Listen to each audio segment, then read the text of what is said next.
Welcome, തഹ്മാനാണ്. Anti fungal drugs video സീരീസിൽ നമ്മൾ ഈ വീഡിയോയിൽ ഇതുവരെ ഡിസ്കസ് ചെയ്യാത്ത മറ്റു മരുന്നുകളെ കുറിച്ചിട്ടാണ്, മറ്റേ ആന്റി ഫംഗൽസ് ആൻഡ് ഓൾ. ബാക്കിയുള്ള എല്ലാം നമുക്ക് ഈ വീഡിയോ തീർക്കാം. So first group is allyl amines എന്ന് പറയുന്ന വിഭാഗം. അലൈൽ അമീൻസിൽ നമ്മൾ പ്രധാനമായിട്ടും പറയാ ടെർബിനാഫിനെ കുറിച്ചിട്ടാണ്. ടെർബിനാഫിൻ എന്ന് പറയുന്ന മരുന്നുണ്ട്. ദെൻ രണ്ടാമത്തത് അതിന്റെ ഒപ്പം തന്നെ നമ്മൾ ടോൾനാഫ്റ്റേറ്റ് എന്ന് പറയുന്ന മരുന്നിനെ കുറിച്ചും പറയും. ദെൻ പിന്നെ ഒരെണ്ണം സിക്ലോപിറോക്സ് ആണ്. സിക്ലോപിറോക്സ് എന്ന് പറയുന്ന ഒരു മരുന്നുണ്ട്. മൂന്നാമത്തെ നമ്മൾ ടാവാബോറോൾ എന്ന് പറയുന്ന ഒരു മരുന്നുണ്ട്. ദെൻ നാലാമത്തത് പിന്നെ അമോറോൾഫിൻ ആണ്. അമോറോൾഫിൻ എന്ന് പറയുന്ന, ഈ എഴുതിയാലും കുഴപ്പമില്ല, മരുന്ന്. ആൻഡ് പ്ലസ് അഡീഷണൽ ബാക്കിയുള്ള ആന്റി ഫംഗൽസ് എല്ലാം ചേർത്ത് നമുക്ക് ഈ വീഡിയോ അങ്ങ് തീർക്കാം. അലാലമിൻ ഗ്രൂപ്പിലെ എല്ലാ മരുന്നിന്റെയും പേര് അവസാനിക്കുന്നത് ലാസ്റ്റ് ഫൈനിലാണ്. ഫൈനോ എന്തെങ്കിലും പറയാം. ഉദാഹരണത്തിന് ടെർബിനാന്ന് എഴുതുക, then fine, terbinafine. Nafti, NAFTI, nafti, then fine. Okay. Butena, BUTENA, then fine. So എല്ലാം ഫൈൻ ആണ്. ഏറ്റവും ഫേമസ് നമ്മൾ പറയുന്നത് അധികം ടെർബിനാഫിനെ കുറിച്ചിട്ടാണ്. ഇതാണ് കൂടുതലായിട്ട് യൂസ് ചെയ്യുക. ആൻഡ് ഇതിന്റെ മെക്കാനിസം ഓഫ് ആക്ഷൻ എന്ന് പറയുന്നത് എർഗോസ്റ്റിറോൾ ബയോസിന്തസിസ് തടയുക എന്നുള്ളതാണ്. നമ്മൾ ഓൾറെഡി ഒരു ഗ്രൂപ്പ് ഓഫ് മരുന്ന് കണ്ടു, അസോൾസ് അങ്ങനെയുള്ള മരുന്നായിരുന്നു. പക്ഷെ ഇത് അതിന്റെ ആദ്യത്തെ സ്റ്റെപ്പ് തന്നെയാണ്, ഫസ്റ്റ് സ്റ്റെപ്പ്. അല്ലെങ്കിൽ ഏറ്റവും സ്ക്വാലീൻ അതിനെ നമ്മൾ ലാനോസ്റ്റിറോൾ ആക്കി മാറ്റി. ലാനോസ്റ്റിറോൾ ഇവിടെ നിന്ന് ഇങ്ങോട്ടുള്ള സ്റ്റെപ്പിലായിരുന്നു അസോൾസ് തടഞ്ഞുകൊണ്ടിരുന്നത്. കുറച്ചും കൂടി താഴ്ത്ത് പോകണം. കുറച്ചും കൂടി ഉള്ള സ്റ്റെപ്പിലാണ് അസോൾസ് തടയുക. ബിക്കോസ് ഈ ഇടയിൽ വേറൊരു മരുന്ന് കൂടി ഉണ്ട്. ഇവിടെ സ്ക്വാലിൻ ഈസ് കൺവേർട്ടഡ് ടു ലാനോസ്റ്റിറോൾ ബൈ സ്ക്വാലിൻ എപ്പോക്സിഡേസ് എന്ന് പറയുന്ന ഒരു എൻസൈം ഉണ്ട്. ഇതിനെയാണ് ഈ മരുന്നുകൾ തടയുക. ഇവിടെ തടയുന്നു. സ്ക്വാലിൻ ലാനോസ്റ്റിറോൾ ആവുന്നില്ല. അവസാനം എർഗോസ്റ്റിറോൾ ഇല്ല. എർഗോസ്റ്റിറോളിൽ പോയി ബൈൻഡ് ചെയ്യുന്ന മരുന്നുകൾ നമ്മൾ പറഞ്ഞു. ആംഫോടെറിസിൻ പറഞ്ഞു, സ്റ്റാറ്റിൻ പോലെയുള്ള പോളിഇൻസ്, അത് വേറെ. സോ ഇതാണ് എന്റെ mechanism of action. So these are squalene epoxidase inhibitors എന്ന് നമുക്ക് വിളിക്കാം. ആൻഡ് ഈ മരുന്നുകൾ വളരെ സ്ലോലിയാണ് ശരീരത്തിൽ എന്ന് പറഞ്ഞാൽ കെരാറ്റിനാണ്. സ്കിന്നിലുള്ള കെരാറ്റിനിൽ വളരെ സ്ലോലി ഡെപ്പോസിറ്റ് ചെയ്യുകയും അവിടെ നിന്ന് പതിയെ സ്ലോലി റിലീസ് ചെയ്യുകയും ചെയ്യുന്ന മരുന്നുകളാണ്. അപ്പൊ ഇത് ഉപയോഗിക്കുന്നത് എവിടെയാണ് എന്ന് ചോദിച്ചു കഴിഞ്ഞാൽ it is used in dermatophytes in fungal ഇൻഫെക്ഷൻസിലാണ്, മൈക്കോസിസിലാണ് നമ്മൾ ഉപയോഗിക്കുക. ടീനിയയിൽ നമുക്ക് ഉപയോഗിക്കാം. Tinea of the skin, toes, nail, ringworm infections എല്ലാത്തിലും നമുക്ക് ഉപയോഗിക്കാം. സ്കിൻ ഓർ സൂപ്പർഫിഷ്യൽ കാൻഡിഡിയാസിസിൽ നമുക്ക് ഉപയോഗിക്കാം. സൂപ്പർഫിഷ്യൽ മാത്രം. സോ സൂപ്പർഫിഷ്യൽ കാൻഡിഡിയാസിസ്, ഇൻവേസീവ് കാൻഡിഡിയാസിസിന് നമ്മൾ ഉപയോഗിക്കുന്നില്ല എന്നുകൂടി ഓർക്കുക. നഖത്തിലെ ഒനിക്കോമൈക്കോസിസിൽ നമുക്ക് ഉപയോഗിക്കാം.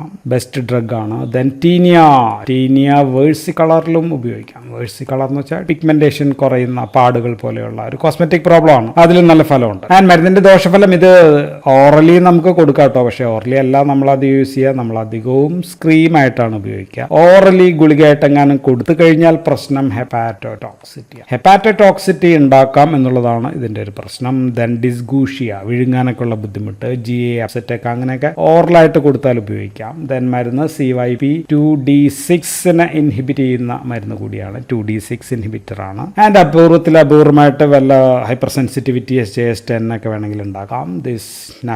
ബ്യൂട്ടിനാഫിൻ ഒക്കെ സമാനമായിട്ടുള്ള ഉപയോഗമുള്ള മരുന്നാണ്. ദെൻ മറ്റൊരു മരുന്ന് കൂടി ഇതിന്റെ കൂടെ തന്നെ പറയുക. അതും സ്ക്വാലിൻ എപ്പോക്സിഡേസ് ഇൻഹിബിറ്റർ ആണ്. മരുന്നിന്റെ പേര് ടോൾനാഫ്റ്റേറ്റ് എന്ന് പറയുന്ന മരുന്നാണ്. ടോൾനാഫ്റ്റേറ്റ് എപ്പോക്സിഡേസ് ഇൻഹിബിറ്റർ ആണ്. ആക്ഷൻസ് ഒക്കെ ഉള്ള മരുന്ന് തന്നെയാണ്. സമാനമായിട്ടുള്ള ആക്ഷൻ ആണ്. സോ ഇതിന് ഹൈഫൽ ഡിസ്റ്റോർഷൻ, ഫംഗൈ ഇങ്ങനെ സ്പ്രെഡ് ചെയ്യുക. ഫംഗൈ ഇതാണെങ്കിൽ ഇങ്ങനെ ഹൈഫൈ ഉണ്ടാക്കിയിട്ട് സ്പ്രെഡ് ചെയ്യുമല്ലോ. അപ്പൊ അതും കൂടി തടയുന്ന മരുന്നാണ്. സോ ഹൈഫൽ ഡിസ്റ്റോർഷൻ ഉണ്ടാക്കുന്ന മരുന്ന് കൂടിയായിട്ടാണ് പറയുന്നത്. ദെൻ ഇതിന്റെ പ്രധാനപ്പെട്ട ഉപയോഗം ടീനിയയിൽ തന്നെയാണ്. ടീനിയ ക്രൂറിസ് എന്ന് പറയുമ്പോൾ കാലിന്റെ ഇടയിലൊക്കെ ഉള്ള പ്രശ്നങ്ങളാണ്. ദെൻ കോർപ്പോറിസ് എന്ന് പറയുമ്പോൾ ശരീരത്തിന്റെ പല ഭാഗങ്ങളിലൊക്കെ ഉള്ള പ്രശ്നമാണ്. പക്ഷെ ഇത് ഹൈപ്പർ പിഗ്മെന്റഡ് ആയിട്ടുള്ള കറുത്ത പാടൊക്കെ ഉള്ള ടൈപ്പ് ഓഫ് ടീനിയയിലൊന്നും ഉപയോഗമില്ല. ഹൈപ്പർ പിഗ്മെന്റഡില് കാര്യമായിട്ട് എഫക്ട് ഇല്ല ഇതിന്. Hyper pigmented. ഇനി സ്ക്വാലിൻ തൊട്ട് എർഗോസ്റ്റിറോൾ വരെയുള്ള സ്റ്റെപ്പുകളിൽ ഇടപെടുന്ന മറ്റൊരു മരുന്നാണ് ഈ അസോൾ. ഇവിടെ ആക്ട് ചെയ്യുന്നത് നമ്മൾ പറഞ്ഞു. അസോൾ കഴിഞ്ഞിട്ട് പിന്നെയും 2-3 സ്റ്റെപ്പുകളുണ്ട്. സോ അവിടെ ആക്ട് ചെയ്യുന്ന മരുന്നാണ് അമോറോൾഫിൻ എന്ന് പറയുന്ന മരുന്ന്. ഇത് ആക്ട് ചെയ്യുന്നത് അസോൾ ആന്റിഫംഗൽ ആക്ട് ചെയ്യുന്ന സ്റ്റെപ്പ് കഴിഞ്ഞു വരുന്ന അടുത്ത സ്റ്റെപ്പാണ് ഇവിടെ. ദാറ്റ് മീൻസ് അസോൾ ലാനോസ്റ്റിറോൾ അത് ആൽഫയിലാണ് ആക്ട് ചെയ്യുന്നത്. ഇത് ഡെൽറ്റ എൻസൈംസ് ആണ്. ഡെൽറ്റ ലാനോസ്റ്റിറോൾ എൻസൈംസ് ഏതൊക്കെയാണെന്ന് ചോദിച്ചാൽ ലാനോസ്റ്റിറോൾ റിഡക്ടേസ് ഉണ്ട്, ലാനോസ്റ്റിറോൾ 7-8 ഐസോമറേസ്. ലാനോസ്റ്റിറോൾ റിഡക്ടേസിനെ തടയുന്നുണ്ട്, റിഡക്ടേസ് 7-8 ഐസോമറേസ്. ഇങ്ങനെയുള്ള എൻസൈമിനെ തടയുന്ന മരുന്നാണ് അംറോൾ. സോ സോ ഇതും അപ്പോൾ എന്ത് തന്നെയാണ്, എർഗോസ്റ്റിറോൾ ബയോസിന്തസിസ് ഇൻഹിബിറ്റർ ആണ്. അപ്പോൾ നമ്മൾ ഏതൊക്കെ മരുന്ന് കണ്ടു, ഒന്ന് അലൈലമീൻ എർഗോസ്റ്റിറോൾ ബയോസിന്തസിസ് ഇൻഹിബിറ്റർ ആണ്, ദെൻ അസോൾ ആന്റി ഫംഗൽ ആണ്, ഇപ്പം നമ്മൾ പറഞ്ഞ അംറോൾഫിൻ ആണ്, നേരത്തെ പറഞ്ഞ ദിസ്റ്റോൾ നാഫ്തേറ്റ് ആണ്, ദെൻ പോളിയൻസ് ആണെങ്കിൽ ഇവിടെ വന്ന് ഒട്ടിച്ചേർന്നിട്ടായിരിക്കും ആക്ട് ചെയ്യുക. ആൻഡ് ഇത് ക്രീമായിട്ട് കിട്ടും 0.25% ഉണ്ട്. പക്ഷേ അതിനേക്കാൾ ഉപയോഗം കൂടുതലുള്ളത് ഈ ഒനിക്കോമൈക്കോസിലാണ്. ഒനിക്കോമൈക്കോസിസ് എന്ന് വെച്ചാൽ നഖത്തിലുണ്ടാകുന്ന ടോനെയിലോ അല്ലെങ്കിൽ കയ്യിലെ നഖങ്ങളിലോ ഉണ്ടാകുന്ന fungus infection of the nails ആണല്ലോ, അതിന് ലാക്കറായിട്ട് കിട്ടും. ലാക്കർ എന്ന് വെച്ച് കഴിഞ്ഞാൽ നെയിൽ പോളിഷ് ആയിട്ട് തൂക്കാനായിട്ട് 5% കിട്ടും. അപ്പൊ അത് ആഴ്ചയിൽ ഒരിക്കലോ അല്ലെങ്കിൽ 2 തവണയോ ഇൻ 7 days ഒക്കെ നമുക്ക് ഉപയോഗിച്ചാൽ മതി. നെയിൽ പോളിഷിംഗ് ആയിട്ട് നമുക്ക് ഉപയോഗിക്കാൻ പറ്റുന്ന ഒരു മരുന്നാണ് അംറോൾഫിൻ. വൈഡായിട്ട് യൂസ് ചെയ്യുന്ന ഡ്രഗാണ് അമറോൾഫിൻ. ഇനി മറ്റൊരു ആന്റി ഫംഗൽ മരുന്നാണ് ടാവാബോറോൾ എന്ന് പറയുന്നത്. ടാവാബോറോൾ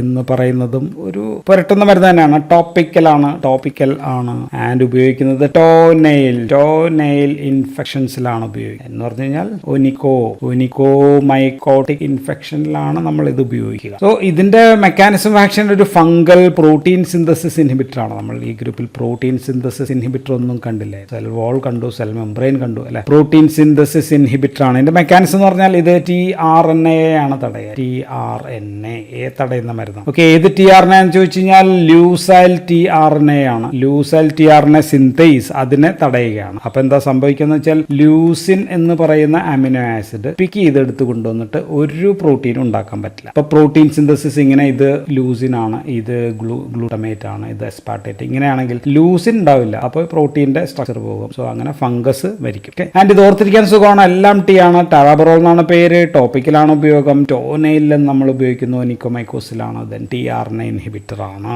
ഇനി അടുത്ത മരുന്ന് സിക്ലോപിറോക്സ് ആണ്. സിക്ലോപിറോക്സ് എന്ന് പറയുന്ന മരുന്നാണ്. ഇതൊരു ബ്രോഡ് സ്പെക്ട്രം ആന്റി ഫംഗൽ ആണ്. പക്ഷെ ഉപയോഗിക്കുന്നത് ഓൺലി ടോപ്പിക്കൽ മാത്രമാണ്.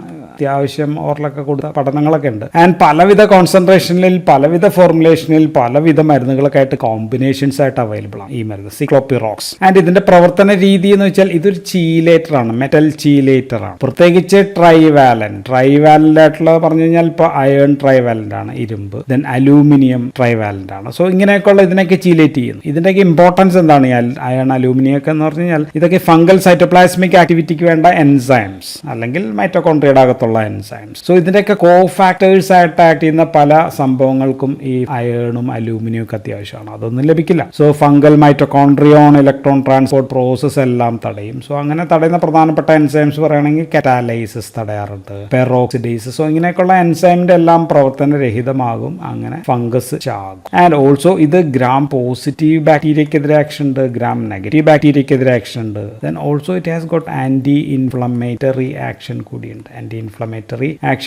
ല്യൂക്കോട്രൈൻസ്, പ്രോസ്റ്റഗ്ലാൻഡിൻസ് ഇവയൊക്കെ തടയാം. ആൻഡ് ഈ മരുന്നുകളെല്ലാം തന്നെ ഞാൻ ഈ പറഞ്ഞ എല്ലാം ടോപ്പിക്കലാണ്. ഇതെല്ലാം തന്നെ ദീർഘനാൾ പരട്ടേണ്ടതാണ്. അപ്പോൾ ഇതും ദീർഘനാൾ പരട്ടണം. ലോങ് ടേം ഒക്കെ പരട്ടിയാൽ മാത്രമേ ഈ ഫംഗസ് ഡിസീസ് മാറുള്ളൂ. ഡിസീസ് ഉണ്ടാവുന്നതും പതിയാണ് നമുക്കറിയാം. ടോപ്പിക്കൽ ആന്റി ഫംഗൽ എല്ലാം സ്ലോ ആണ്. സോ ഇതിലൊക്കെ ഉപയോഗിക്കാന്ന് വെച്ചാൽ ടീനിയയിൽ ഉപയോഗിക്കാം. ദെൻ ടീനിയെ തന്നെ ട്രൈക്കോഫൈറ്റോൺസിൽ ഉപയോഗിക്കാം, എപ്പിഡെമോഫൈറ്റോൺസ് അങ്ങനെയുള്ള എല്ലാത്തിലും നമുക്ക് ഉപയോഗിക്കാം. ദെൻ ഒനിക്കോമൈക്കോസിസ് അതിൽ ഉപയോഗിക്കാം. ഒനിക്കോമൈക്കോസിസ് എന്ന് പറയുമ്പോൾ നെയിലുള്ള ഫിംഗർ നെയിൽസ്, ടോ നെയിൽസ് ഒക്കെ ഇമ്മ്യൂണോ കോംപ്രമൈസ്ഡ് ആയിട്ടുള്ള ആൾക്കാരിലൊക്കെ നമുക്ക് ഉപയോഗിക്കാം. ഏതൊക്കെ ഫോർമുലേഷൻ എന്ന് പറഞ്ഞാൽ തീരില്ല. സൊല്യൂഷൻ കിട്ടും, ജെൽ കിട്ടും, ക്രീം കിട്ടും, ഷാംപൂ കിട്ടും, സസ്പെൻഷൻ, ഇങ്ങനെയൊക്കെയുള്ള എല്ലാ ടൈപ്പും കിട്ടുന്നുണ്ട്. വിവിധ കോമ്പിനേഷൻ 1.5 to 8% അല്ലെങ്കിൽ ചിലപ്പോൾ അതിൽ കൂടുതലുള്ളതും നമുക്ക് കാണാൻ പറ്റും. ഏതൊക്കെ മരുന്നൊക്കെ ആയിട്ടാണ് കോമ്പിനേഷൻ ചിലപ്പോൾ ഉദാഹരണം കോർട്ടിക്കോസ്റ്റിറോയിഡ്സ് ആയിട്ടുള്ള ബീറ്റാമെത്തസോൺ, ക്ലോബിറ്റസോൾ അങ്ങനെയൊക്കെയുള്ള മറ്റ് കോർട്ടിക്കോസ്റ്റിറോയിഡ്സിനൊപ്പം കോമ്പിനേഷൻ ആണ്. ദെൻ മറ്റ് ആന്റി ഫംഗൽ, ഇപ്പോൾ ഉദാഹരണത്തിന് ക്ലോട്രിമസോൾ, അസോൾ ആന്റി ഫംഗലാണ്. ഇട്രാക്കോണസോൾ അതും അസോൾ പോലെയുള്ള ആന്റി ഫംഗലാണ്. ഫ്ലൂക്കോണസോൾ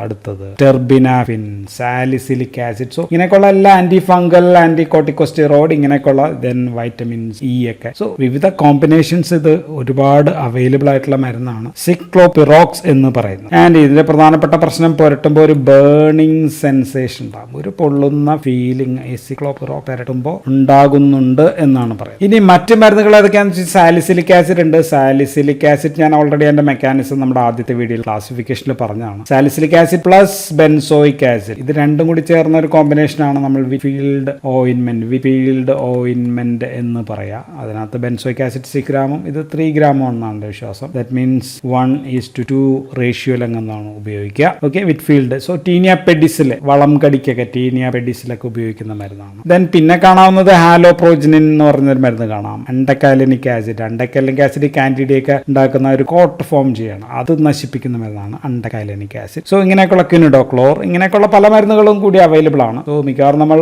എല്ലാ ആന്റി ഫംഗൽസും ഈ 5 വീഡിയോസ് ആയിട്ട് ഡിസ്ക്രൈബ് ചെയ്ത് കഴിഞ്ഞു. So that's all about anti fungal drugs. Thank you for watching.